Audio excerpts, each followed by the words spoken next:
Hi, Brittany. Hi. How are you? Happy Friday. Happy Friday. I'm good. How are you? Doing good, thank you. I really appreciate you taking the time to chat with me today for the podcast. Yeah, no problem. I'm always happy to talk about employee experience. Yes. To get going, it would be great if we can hear from you who you are, what you do, and what about employee experience is energizing to you. Sure. Well, my name is Brittany Reardon. A little bit about me. I'm working at Clio, a legal technology software company, and I've been there for just 8 years this past month. So quite some time. I joined them when they were about just over 300 employees, and now we're 1,700 and growing quickly. Growth, eh? That is a Mhm. huge growth. Huge growth over those years, the classic hockey stick growth, as they call it. Yes. So yeah, that's what I've been doing. I have done a lot of different roles during that time in HR, talent acquisition, business partnership, employee engagement, and now overseeing the employee experience department, or I'd say sub department. And a little bit more about me, I have my master's in organizational psychology. So that's really my background. And I really take the approach to thinking about how can I create an environment where employees, we call them Cleons at Clio, where they can thrive and grow and find a role that makes the best use of their skills, talents, and abilities for them to be engaged and motivated long term. So that's really kind of my philosophy and how I think about and what lights me up about employee experience. I know a lot of the employee experience portfolio can feel like all the fun stuff, and it totally is. It's all the like recognition programming, internal events, a lot of the efforts and programs that really look at connection, belonging, and helping people connect to the mission of the company.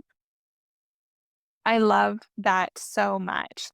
It's is the fun stuff, but it's also some people think, oh, your job is just to make people happy at work. And I got up in an all hands recently and kind of candidly say, I actually don't care if employees are happy. That's not what I'm trying to achieve. What I'm trying to achieve is that you feel engaged in your work, which is not the same as job satisfaction, although highly correlated. But that was like kind of a bit of my framing and the way I think about employee experience and the outcomes that it delivers. I'm pretty sure you've heard of it too more than once that employee experience all fluff. Like, Yeah, yes. How do you respond to that? I think it's in the same thread around employee engagement. Like, we're here to drive engagement at the end of the day. And it can feel like fluff because I see it as a bit of the positive psychology approach versus more the deafness or illness approach, right? Some people see an organization as like, and these roles are important too, but what needs to be fixed? Where are the pain points internally?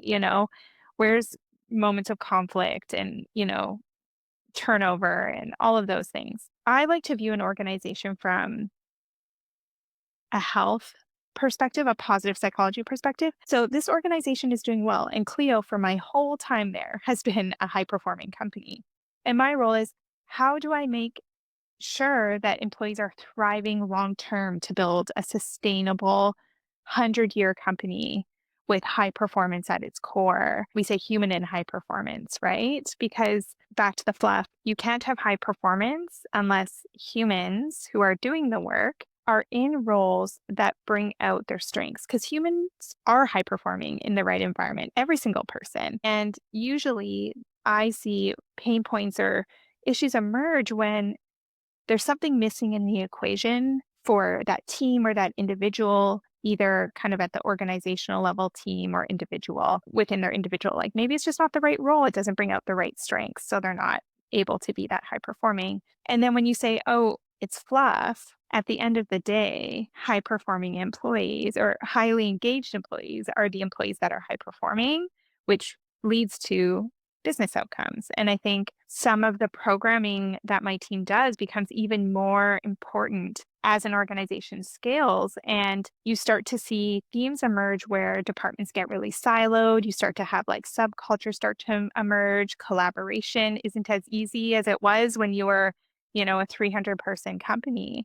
And so these touch points and programs and moments that matter that we create really give the framework and the environment for people to work well together, thrive in their job, and get connected to the company goals and mission to be high performing. So it's not fluff. If you don't pay attention to it, it can result in a lot more of a pain points and like that more like unhealthy organization that we're trying to be proactive and avoid, but also like not just avoid it, but raise the level of like engagement and thriving in the company as a priority, you know? Yes, totally makes sense. And as I was listening to you, thought about the proactive health, our personal health management. A lot of our health care that we do is more of sick care, right? When we feel sick, we go see someone. Mhm. And as opposed to before we get sick, do something so that we don't get sick. It sounds like your approach is with employee experience is we don't always want to just look at the symptoms and problems when they already arose before that happens. There are multiple things that we can do so that those problems do not happen. Yes. Yeah. Yeah. You can be proactive. And also, let's not just monitor the sickness metrics, right? Let's have goals and understanding of like what a truly healthy organization looks like and how we can work towards those goals versus avoiding the unhealthy metrics altogether, if that makes Yes, sense. totally makes sense. Are there certain metrics that in your role, in your department that you manage, that you measure on a regular basis? Yeah, we measure quite a few things, some as like long-term KPIs that we're watching. We look at, obviously an employee's tenure, like how our average tenure is, how long are they staying with us and feeling lit up by the work and what we're doing in our mission statement. EMPS is a big one.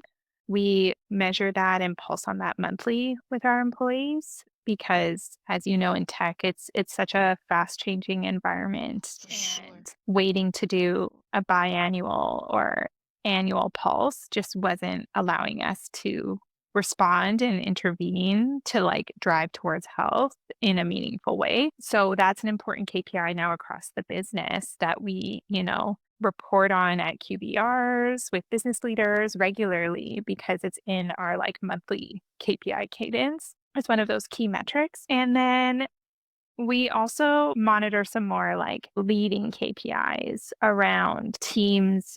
A big focus for us over this years has been, and I'm sure this is likely to come up in most people overseeing employee experience, but there's hybrid work, return to office, all of those programs. And, we can get into that. But at Clio's core, we deeply care about human connection. And we monitor how regularly teams and departments are bringing their distributed teams together and making sure they're hitting some of those like more short term goals to make sure that the connection points are happening regularly enough in the year and that employees are showing up to our community and to their local community on a regular basis. So those are some of the like more top level leading indicators around like our focus area of connection that we've been driving this year. Would love to double click on that a Mhm. bit because definitely hybrid work, remote work, that is big a topic for many organizations, especially larger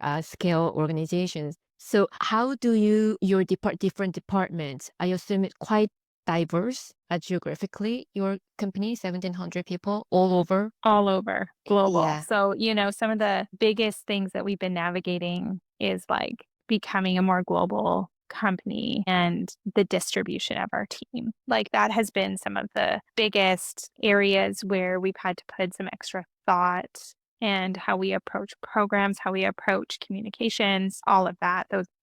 Those have been it. And, in the competitive market for talent, it's really easy to get really distributed as a team and unintentionally so. And that happened a bit at Clio, especially over the pandemic, where, similar to, I'm sure, a lot of companies during the pandemic or pre pandemic, we were very location specific, 5 days in the office, classic in that way. And then during the pandemic, went remote and really opened up our recruiting to allow for let's bring in the best talent. And we didn't optimize for things like in person connection, team collaboration, and kind of went, let's just get the best talent. And now that we've come into the hybrid work era, we do have teams that are very highly distributed. I would say most teams are not co-located. When I'm saying team, I'm meaning employees into one manager. So let's Yes. like defining team. They're not. And I mean, even my function, because I oversee workplace experience as well in all of our offices, like my team will never be co-located. So it's really we call it distributed by design. So we call some of our hybrid work and the way we think about working as distributed by design. Like we are being intentional about where we hire people, but we do know that we need to be distributed to meet customer needs, business objectives, and get some of the talent that we require to achieve our goals. So how are we collaborating and bringing those distributed teams together at really key moments along their team's life cycle that's going to allow for the in-person connection and collaboration that I haven't seen replaced well completely online. For sure. Yeah. Do you have some examples that you can share with us? How, for example, your function, how you create those intentional in-person connection moments? Yeah. So we kind of we call them on-sites, and we have kind of like an on-site in a box framework that leaders can use that really helps them think through, okay, what's the purpose of bringing my team together? Why put together a little bit of a agenda, key things that you should make sure that you're doing when you bring your team together because it's such a special time and investment. But when you're bringing your teams together, make sure that it's not just work, work, work, work, work, work, work, right? We have all these suggestions on, how to build connection, how to open the day, how to end the day. We have a strong social impact focus internally. And so we always guide teams that if you're bringing your team all together, what a fun way to connect. One great way to connect is to give back to your community. And can you do a giving event together, whether it's going to a local food bank or whatever, as part of your like social connection at your team on site? So my team is really kind of they help give a framework to leaders, and then it's up to leaders to say, hey, this is the right time. And we kind of like have some frameworks to also help them like think through that. Some of the key moments are, maybe a really important project kickoff. If a team is like spinning on decisions and just not collaborating well and it's starting to be obvious, like maybe just getting everyone together and working through that with our in-house coach or some of our facilitators could be helpful. Or, what the ones that I really love seeing is when teams come together to do a learning review on, okay, the project completed. What did we learn? How did we work together and take learnings into the future? So those are some examples of some key ones. And my team supports not only with the frameworks and some of the enablement, but also actually in the office, setting the office up for those teams, organizing the food and logistics and all of that. And I know that seems small, but when teams get together, we want them to have an environment where they can just focus Yes. on being together and optimizing that time. That's amazing. And adding that give back aspect to it, like community, giving back to community aspect to it, that's even more plus. Yeah, like and this is totally fine too, but we find most teams kind of default to let's go to a restaurant and have some drinks together. Totally great. And I definitely think that like you should do that one night, but there's something special in taking some time together that you're still working together towards a goal, but is outside of your day to day work that feels low stakes and low risk. And you can just be together working towards a common goal and like socializing, getting to know each other with outside of work and giving back always feels good. No one walks away from those events saying, "Man, I wish we didn't spend our time giving back to the community," Like, it's a plus plus for us, and, with our social purpose, we have a 1-1-1 philosophy where we give 1% of our profits, product, and employee time to giving back each year, and that's one way that we activate people around the employee time. Oh, I love that. Mhm. What an amazing, yeah, 111 and easy to remember too. 111. Yes. Yes. So, i- other than those in-person moments, because teams are distributed geographically, Mhm. even though we do get together time to time, most of the time we work remotely together. How do you currently your employees communicate with each other? Is there like certain communication tool or process that's been working for you? Yeah, so the way employees collaborate today, mostly on Slack. We're a Slack first communication company. So we use Slack. We have a ton of like fun channels, common interest channels, ERGs, and then team channels and all of that. Our Slack is a pretty fun place to be. And I think we have some of the wildest emojis. Internally. Every day I go in, there's a new emoji to use. So that's fun. And then we also use Zoom as our video conferencing tool. And I see a lot, especially in distributed teams, people just drop a Zoom in Slack just to hang out, chat, get to know each other. And then there's a couple other tools that we've launched that are a little bit more focused on helping distributed teams and distributed employee bases connect and reach employees at their desks that are remote. So 20% of our workforce is fully remote. And a couple of those tools are more EX related is Luna Park.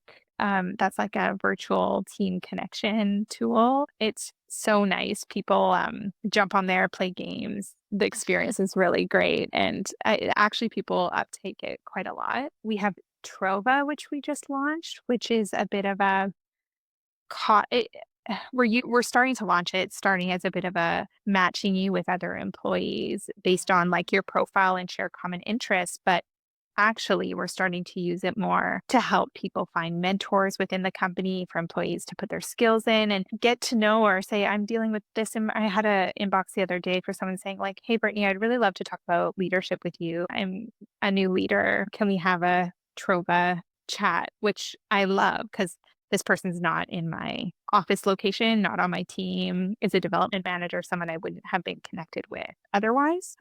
So that's been great. And then we've just launched, our IT team did, which I love, just launched a tool called Reclaim AI, which helps teams with scheduling and managing. I would say for distributed teams, it best helps with scheduling, because when everyone's on it, you can set up your meetings and it knows when other people have meetings, so it helps you set, like, reoccurring meetings with ease, with, like it's like a side EA for, like, all of our managers, and I know that's a small thing, but what I really hear today in this distributed environment is all the time zones, all the, coordination that needs to happen just to even get into a meeting, a Zoom meeting sometimes can feel like a lot of overhead for employees. Like, and having a tool that takes that stress away has really improved our employee experience and helped teams meet just like and communicate when they need to at a time that works for everyone. Because that becomes more and more a pain point as we become more global with different time zones. Yes, reclaim AI. I will look into that because that is definitely pain. Scheduling. Yes, Yeah, I a know. lot of. I know. I love I It's as we grow and as companies grow, the administrative burden can feel like it increases as, processes increase and anything that we can do to help remove some of that from employees so that they can focus on the work that's again back to employee engagement that's most meaningful to them, like, and they can really see the impact, put their skills to use versus spending, 10 minutes in the morning trying to schedule that one meeting, you know? Yes, Um, yes, certainly. so I'm always looking. I know you were asking about communication tools primarily, and I went into more employee experience tools, but those are kind of the ones that pop out at me most. If you're using Zoom and Slack and all, how emails? Do you use emails as communication tool as well? Internally, no. Oh, Um, wow. no, we're very Slack first. Some teams do, but, all the way up to the C-suite, it's always communications within Slack channels or DMs, to be honest. We do have channels for key announcements. Like, we're very intentional with our channel naming and what channels are for what. And so our communications are seen and heard by the right audience at the right time. But teams that use email are usually teams that are dealing more with external vendors. So, my team, for example, on the workplace experience team, we have a lot of external vendors. They do a lot of emailing, but I'd say internally, generally as a company, our primary communication tool is Slack. I see. Mhm. If I do hard pivot here, Mhm. organizational psychology, that is one of the fields that I'd love to get into more. Uh, Mm. my background is marketing. I grew my career in marketing. I got multiple degrees, and one of them is MBA. That said, as I was working in marketing, a lot of what we do in business is very much around humans for sure and human psychology, right? Yes.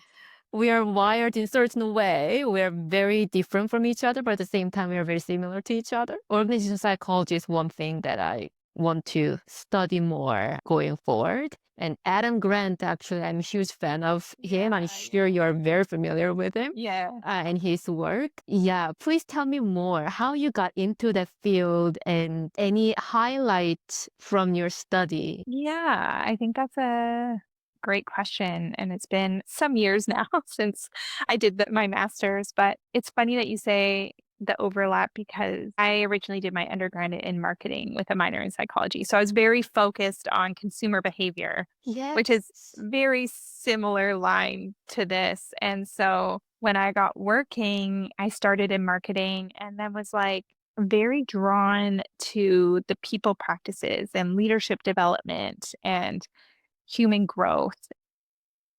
I was like, I don't know that this application of psychology is what's really lighting me up from the inside because I was seeing different pain points within agencies and, where I was working. And I was like, oh, I would love to learn. I'm motivated by, what makes people like, why do people do certain behaviors? Like, what's going on underneath? I just took a leap and quit my job and started taking for masters of organizational psychology and really loved the program. Which school did you go? I went to Adler, which is probably most well known for their like therapy, schooling and approach. And then they have an org psych program as well. And it was a really cool program where the first year, the way it was structured, I think it's changed now. The first year was a lot of the academic courses and studying. And I got really into psychometrics, which is like the measurement of all of these psychological experiences at work. I just thought it was so cool that you could get to the point where you could measure these things and study them and research them in a valid, kind of reliable way in the workplace. And I got very into that. And I, own our employee listening engagement surveys at Clio now. So I get to apply that passion every day. And the second year of that, which I loved, was our thesis and some practical applications. So we did volunteer or practicum placements within schools. And then they also, due to Adlerian philosophy, they had us do a social purpose practicum where we had to go, well, we could do anywhere, but it was to support like volunteer organizations and applying principles. So I went down to Cuenca in Ecuador and supported a nonprofit down there and helped them with, their programs around onboarding new staff because they always had new volunteers coming in and out and applied some of my practice and principles from organizational psychology into that. And that was part of the practicum. And um, did my thesis developing psychometric to measure corporate social justice, which was interesting. Oh, Yes. please tell me more. Oh gosh. Yeah, I would love to tell you more. So I was really interested in there's a lot of scholarly articles and understanding around CSR, like corporate social responsibility. And there was a ton of work in organizational psychology around organizational justice. So like employees' experience of organizational justice procedural justice. This comes up a lot around like pay practices, promotion practices, right? Procedural justice and distributive justice. So, like the outcome of those processes studied really well. But I felt like what was missing, me and my co thesis, we did it together, partner during my schooling. Both of us kind of understood there's like a lot of social justice movement happening within organizations, but not really a way to measure what is it and what's the corporation's kind of stance on it? It's been a while since I've actually talked about this, to be honest, but we looked at what emerged. And it's interesting because when I mentioned organizational justice, I talked about like pay practices. Those types of things fell off in the research of what it actually is and how to measure it. And a lot of things were included were more around HR practices, around our promotion, our career opportunities given out fairly, not am I paid fairly? Like justice has more to do. Like, did I get the opportunity that others got? Um, I'd have to pull it up. I could always send it to you after, but there was Yes, a lot of please. different cool findings that came from that work. And I know it's published online, so I can always send you the link if you want to read it. But that's what I focused on during my thesis, and then actually ended up doing my practicum at Clio and then got hired on. And what I loved about Clio, and I was happy to work in any role there because the team was a team of organizational psychologists doing HR. So what I loved about that was they thought the same way that I thought about humans and work. And we had the same philosophical understanding around human and high performing and what that looks like in the type of environment we need to create. So, it was a small HR team when I joined, but I think 3 or 4 of us had a master's of org psych in the way that we were thinking and talking about it. And I ended up joining on doing recruiting because I was like, I will take any job if I get to work with these other humans who are brilliant and thinking about HR in that way. And then I grew my career there over time. Very, very cool. Yes, please. Yeah. Would love to listen to read the research paper that you did. One of the reasons why I lead up when you mentioned that research is I'm very interested in social justice and Mm. equity piece of it. It is not as widely, deeply discussed in business setting, even still, right? Still, profit is the number one thing that we talk about, business KPIs and so on, and not as much of those other aspects of just human society. So I'm quite interested in it. When I was younger, 20 somewhat years ago, I went out to street and protested. That's just part of the student Oh, activist wow. group and so on, because I thought we need to talk about this more. That's when I was a lot younger. Plus was Totally, totally. And we do. And it's funny that you say, "Oh, that you're interested in this and organizational psychology," and kind of bringing us back a little bit. At this stage of my career, I'm actually more interested again in marketing because Oh, yes. I apply a lot of the org psychology and HR into the design of the programs, but then as part of employee engagement, or employee experience, so much of it is okay, enrolling and getting people to buy into your programs and your communications. How do I get them to read this message? So many messages that I send out that I'm like, do people read that? And like, how do I promote and better market our programs and communications? And it's funny because I just think these two worlds there's so much overlap and Yes. yeah.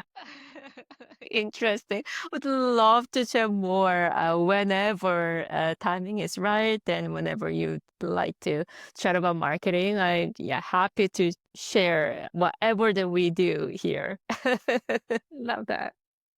Yes. Brittany, what's next for you? What is next? Well, I feel like the last year and a bit the employee experience space has been really dominated by conversations around hybrid work, in person versus remote, and all of that. And I think Cleo's getting into a really good rhythm around it. And what's next is it was announced that we are working towards, it's not finalized, an acquisition of another company that is very globally distributed compared to our current team. And it's going to require us to really think about how we work together from like a time zone perspective, how we can scale our programs to meet all of these employees now. And, that's a big lift, a big operational lift as well. And how do we communicate effectively? What are the different cultural norms? Like it's a big discussion. And I'm so excited to, dive in on that. And we've already started reminding ourselves of some of previous keynotes that we've had internally at Clio, like Aaron Myers, who did Culture Map, where you kind of assess different cultures and like how you can work together better. So we're starting to do some work around that, which I'm really excited about.